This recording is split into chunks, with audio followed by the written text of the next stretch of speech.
É possível que a verdade tenha vários ângulos de interpretação e não apenas uma decisão única, e que várias pessoas possam estar certas sobre a mesma coisa? É sobre isso que o Luigi Pirandello, escritor italiano e ganhador do Prêmio Nobel de Literatura, trata em Assim é, se lhe parece, uma peça de teatro escrita por ele em 1917. E nesse vídeo a gente também aproveita para falar um pouquinho sobre se é possível separar o autor de sua obra, uma vez aqui que o Luigi Pirandello era assumidamente fascista e aí parceiro, amigo do Benito Mussolini.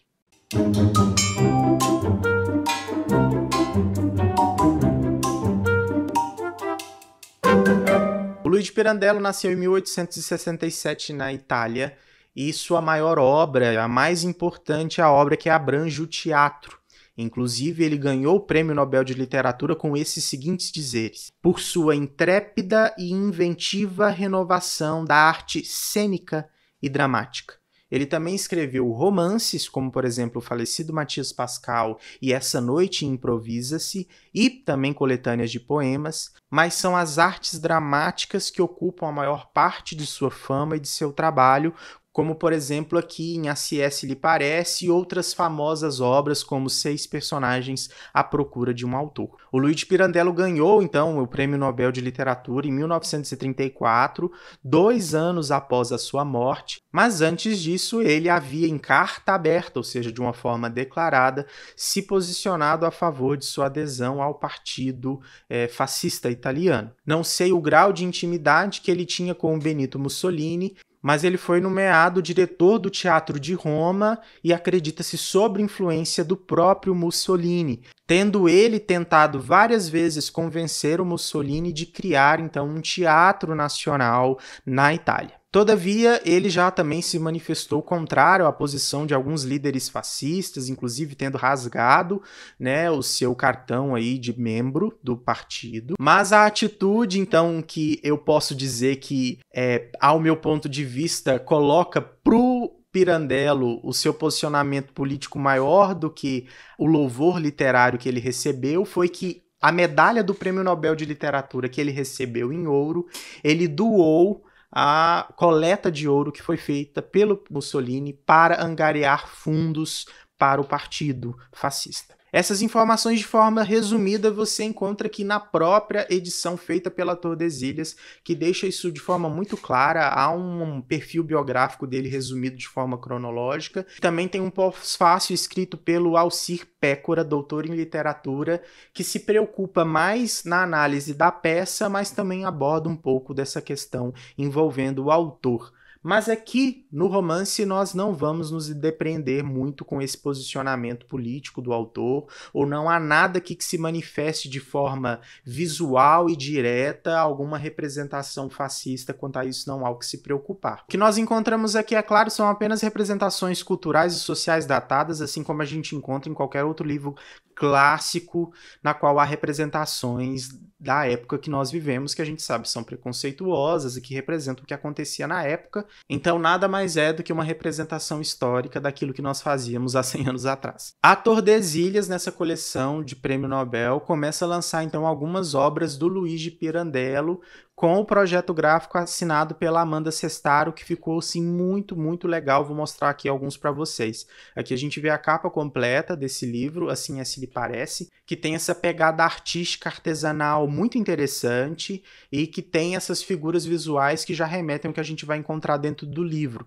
A mesma coisa a gente encontra no outro volume que já foi lançado, Essa Noite se Improvisa, que no caso não é uma peça teatral. Em outro livro que foi lançado apenas na sua versão digital, O Homem da Flor na Boca. Essa é uma peça teatral, então ela foi feita para ser vista no palco, sendo encenada. Então o que a gente está vendo aqui nada mais é do que um roteiro. E assim como toda peça de teatro que você viria sendo encenada com as pausas e duraria ali no seu máximo, se fosse um épico encenado em palco, umas 3 horas, a leitura aqui é super rápida. Você vai ler esse livro tranquilamente em 2 horas e pouco, porque se você visse isso encenado, era isso que iria durar. tá? Então, assim, você consegue ler de forma super tranquila e a peça, ela tem um tom muito ágil, porque você está lendo diálogos, diálogos, diálogos e diálogos. Então, a rapidez de ler teatro, assim como roteiro, é muito interessante, mas, é claro, não se compara a assistir a peça encenada lá na vida real, desde que, é claro, a produção seja legal, os atores sejam bons, senão a sua imaginação faz melhor do que qualquer produção meia-boca. Na peça de teatro, nós vamos acompanhar um pessoal muito mexeriqueiro, que na época, 100 anos atrás, na qual não tinha nada para se falar, é nisso que eu fico pensando, gente. A gente fala que nossa geração é muito apegada a Instagram, redes sociais, a vida do outro, mas a única diferença da nossa geração para 100 anos atrás é que eles não tinham o celular e que não era tão fácil futricar a vida dos outros sem ninguém poder ver, né? Naquela época não, tinham que se reunir, ficar fofocando dos vizinhos, mas isso a gente sempre fez, disso não tem diferença nenhuma.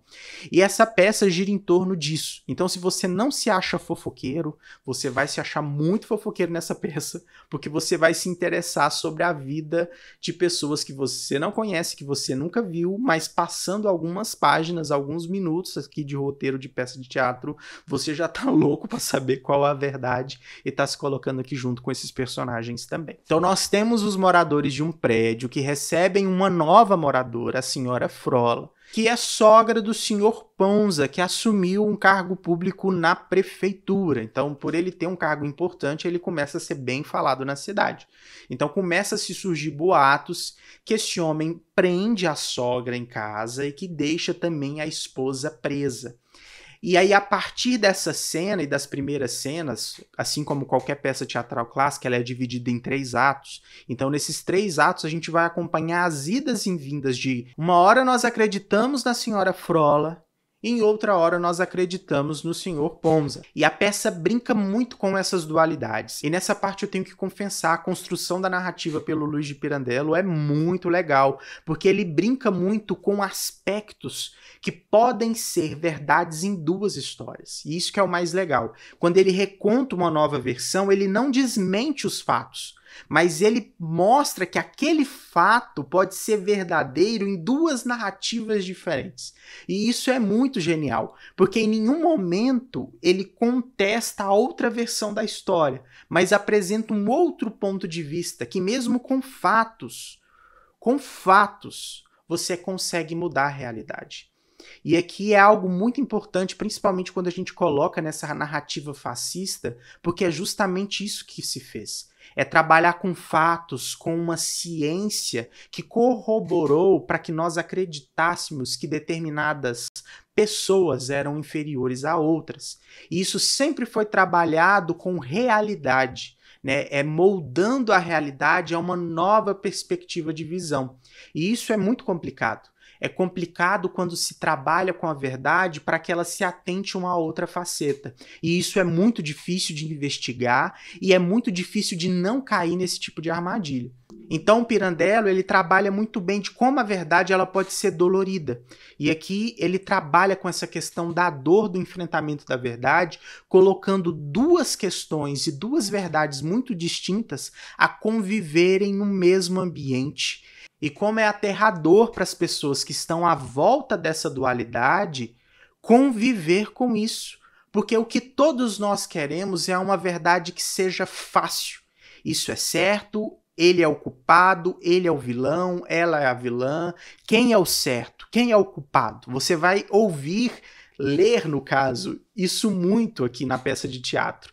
É o tempo todo quem é o culpado, é isso que a gente quer saber, mas a verdade, a realidade é muito mais bruta e muito mais difícil, porque senão todos os grandes problemas que a gente tinha na humanidade teriam sido facilmente resolvidos, e isso não foi, mesmo com fatos, mesmo com provas, a gente não consegue convencer determinadas pessoas de que aquilo é real.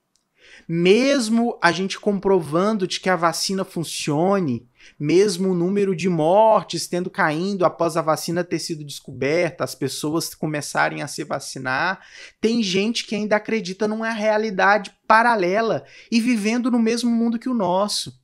E isso é muito difícil, porque mostra o quão complexo o mundo é.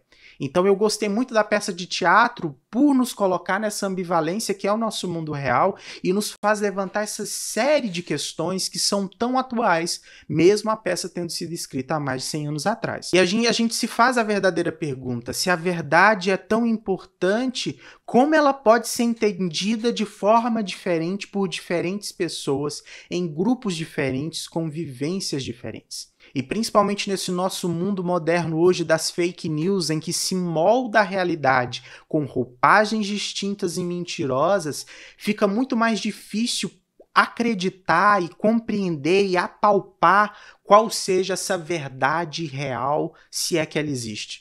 Entender esse comportamento das massas, que aqui de forma muito mais resumida, num grupo de 12 pessoas, como se colocando esses atores ali no palco, nós pudéssemos dissecar um mini grupo que representa essa massa louca que é a humanidade, vivendo nesses cenários de dualidades e múltiplas, triplas e assim vai, realidades, a gente pudesse entender um pouco mais da complexidade do que é ser humano e do que é viver em sociedade. E não é à toa que algumas risadas de um personagem específico, que aqui funciona como se fosse um interlocutor entre o autor, o ator e os espectadores, que aqui somos nós como leitores, dá algumas risadas muito pontuais e como se risse do nosso horror de não compreender ou de não querer a realidade como ela é. Dito tudo isso, eu ainda preciso afirmar que essa é uma obra de humor. Então, todas as páginas, como eu disse, você vai ler isso daqui em 2 horas, vai devorar o livro, mas depois, com o pós-fácil, que vem aqui em seguida, e sendo o leitor crítico que eu acredito que vocês são, a gente vai perceber todas essas questões que são tratadas na entrelinha.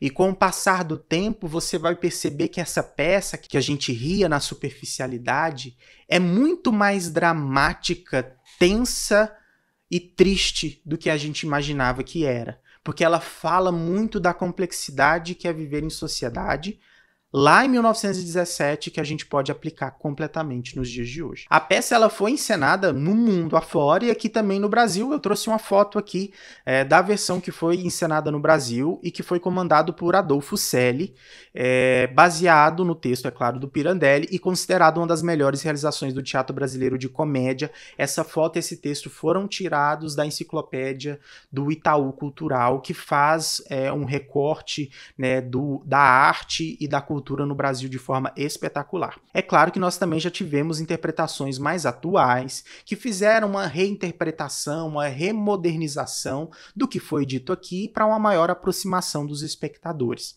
Dito isso, não precisa se preocupar, o texto é muito fluido e apesar dele ter sido escrito há 100 anos atrás, é totalmente compreensível e a leitura é extremamente intrigante. Ao final da leitura, a gente então se pergunta: é possível separar essa obra do seu autor? E assim como o final não vai agradar a todos, a resposta é um sim e um não. É possível separar e também não é possível separar.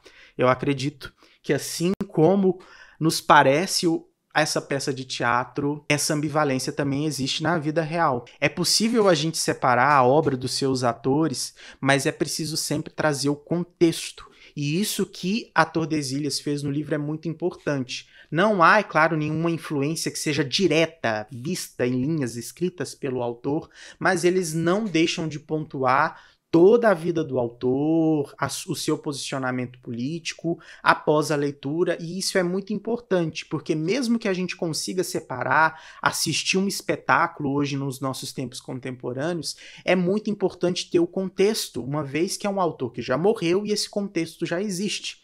Porque se a gente se questionar, quando a gente vai no teatro, num teatro que a gente, vou assistir essa peça, a gente não conhece aquele autor que nós estamos. Vamos dizer que a gente não conhece mais de 90% da vida dos autores dos livros que a gente lê por aí. Então, assim, em um contexto contemporâneo, se a gente não se desprender e consumir a literatura e a arte pelo que ela seja, fica muito difícil viver uma vida que a gente vai futricar a vida de todo mundo e no final a gente vai acabar sendo os personagens dessa peça.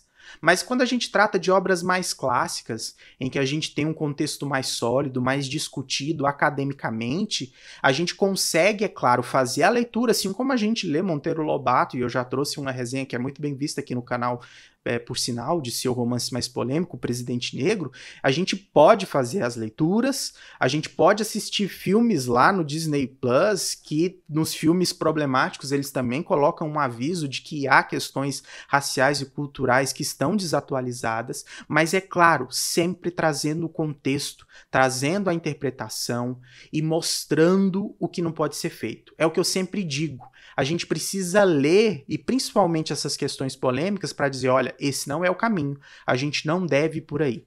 Porque deixar as questões problemáticas na gaveta sem discuti-las não é um jeito bom de superar os problemas do passado. Porque é justamente nessas gavetas que ninguém quer tocar que um determinado grupo de pessoas vai lá, se apropria, doutrina e explica para pessoas que não têm o conhecimento necessário de que aquela é a única verdade que precisa ser seguida. E quando a gente trabalha nas escolas, trabalha de forma massiva um conhecimento e trabalha e tem material contradizendo determinadas questões, é assim que a gente consegue combater determinados temas fascistas, por exemplo, que a gente vem sendo alardeados, inclusive hoje, no Brasil contemporâneo de 2022, em ano de eleições. Então é isso, eu espero que você tenha gostado desse vídeo. Se você não consegue separar o autor da obra, ou tem a rixa com algum autor, ou tem alguma indicação de leitura, utilize o campo dos comentários para falar comigo, vai ser um prazer poder ler o seu comentário e a gente poder conversar um pouquinho. E é claro, não deixe de curtir esse vídeo, você ajuda a gente demais fazendo isso. Inscrever-se nesse canal, porque a maioria das pessoas que assistem os vídeos não são inscritos. E se você quer ler um pouquinho e se divertir, é claro, dando risada e depois pensando sobre as facetas da verdade, você pode comprar o livro pelo link que está na descrição e também ajuda o nosso canal. É isso, muito obrigado e a gente se vê por aí.